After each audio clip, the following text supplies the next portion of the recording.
안녕하세요 여러분 부자입니다. 오늘은 우리가 흔히 간과하는 삶의 중요한 요소, 바로 태도에 대해 이야기해볼까 합니다. 여러분은 어떤 태도로 일하고 사랑하고 살아가고 계신가요? 이 질문에 대해 깊이 있는 답을 제시해주는 책, 임경선 작가의 태도에 관하여를 소개해드리려고 합니다. 이 책은 단순히 잘 살아라는 이야기가 아닙니다. 삶의 복잡한 문제들을 대하는 작가의 진솔한 시선, 그리고 우리가 삶을 더 단단히 살아갈 수 있도록 도와주는 실질적인 메시지가 담겨 있어요. 오늘 이 영상을 통해 여러분도 삶의 태도를 한번 돌아보는 시간을 가져보시면 좋을 것 같아요. 태도에 관하여는 2018년에 출간된 에세이로 임경선 작가님이 자신의 경험과 인생의 교훈을 바탕으로 삶에서 태도가 왜 중요한가에 대해 이야기해주는 책입니다.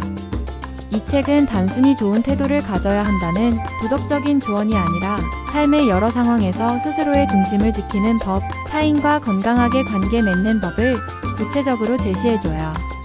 특히 작가님의 글은 누구나 공감할 수 있을 만큼 솔직하면서도 읽는 내내 깨달음을 주는 문장들로 가득 차 있어요. 우리가 삶에서 겪는 많은 문제들은 결국 자기 자신을 사랑하지 못하는 데서 비롯된다는 거죠. 책에서는 이런 내용이 나옵니다. 자신을 돌보지 않는 사람은 남에게도 건강한 관계를 맺을 수 없다. 이 말이 너무 와닿았어요. 예를 들어 너무 남의 기대에 맞추려다 보면 결국 나 자신이 상처를 입게 되는데요. 작가님은 이런 상황을 극복하려면 자기 돌봄과 자기 존중이 필수적이라고 강조합니다. 다음으로 인간관계에서의 태도에 대해 이야기합니다. 특히 작가님은 거절은 용기다라는 메시지를 강조하세요. 좋은 관계는 항상 적당한 경계선이 필요하지만 우리는 종종 남에게 맞추려다 경계를 허물곤 하죠. 책에서는 이런 말이 나옵니다. 좋은 태도는 나를 희생시키는 것이 아니라 상대를 배려하면서도 내 가치를 지키는 것이다. 이 문장을 읽으면서 저는 내가 얼마나 다른 사람의 시선을 의식했는지, 그리고 얼마나 스스로를 무시했는지를 반성하게 됐어요. 일에 대한 태도도 매우 인상 깊었는데요. 작가님은 성실이라는 단어를 단순히 열심히 하는 것으로 정의하지 않아요. 진정한 성실함은 자신이 하는 일에 진정성을 담는 것, 그리고 최선을 다하되 결과에 연연하지 않는 것이라고 설명합니다. 특히 이런 구절이 있었습니다. 삶에서 중요한 건 일에 매몰되지 않으면서도 자신의 일을 존중하고 꾸준히 해나가는 태도다.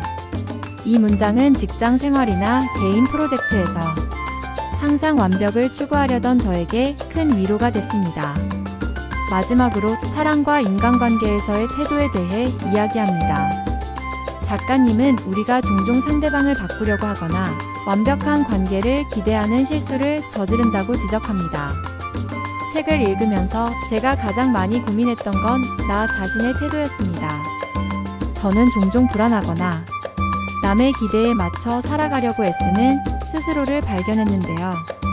태도에 관하여는 그런 저에게 삶의 중심을 다시 잡는 방법을 가르쳐줬어요. 특히 저는 작가님이 말한 균형 잡힌 태도라는 개념이 너무 좋았어요. 나를 존중하면서도 타인을 배려할 줄 아는 균형. 열심히 하되 결과에 집착하지 않는 균형. 이 균형이야말로 우리가 삶에서 가져야 할 가장 중요한 태도라고 느꼈습니다. 책을 읽은 후 저는 더 이상 모든 일을 완벽하게 하려는 강박에서 조금 벗어날 수 있었고, 사람들과의 관계에서도 불필요한 스트레스를 줄이게 됐습니다. 이 책은 단순히 가볍게 읽고 지나칠 에세이가 아닙니다. 삶의 태도에 대해 깊이 고민할 수 있는 계기를 만들어주고 우리가 놓치고 있던 삶의 중요한 부분을 돌아볼 기회를 줍니다. 특히 이런 분들에게 강력히 추천합니다. 일과 인간관계에서 지치신 분들, 자기 자신과의 관계를 회복하고 싶으신 분들, 삶의 방향성을 고민하시는 분들. 이 책은 단순히 어떻게 살아야 한다는 답을 주는 것이 아니라 스스로 답을 찾을 수 있도록 생각의 실마리를 제공해줍니다. 오늘은 임경선 작가님의 태도에 관하여를 소개해드렸는데요. 이 책을 통해 저처럼 삶의 태도를 다시 돌아보는 시간이 되셨으면 좋겠습니다. 여러분은 지금 어떤 태도로 살아가고 계신가요? 책에서 가장 인상 깊었던 문장은 무엇인지 혹은 여러분만의 태도에 대한 이야기를 댓글로 남겨주세요. 저도 여러분의 생각을 읽고 싶습니다. 영상이 유익하셨다면 구독과 좋아요, 그리고 알림 설정도 부탁드릴게요. 그럼 다음 영상에서 또 만나요. 안녕. 감사합니다. 지금까지 부자였습니다. 보다 많은 책의 후기가 궁금하시면 방문해주세요.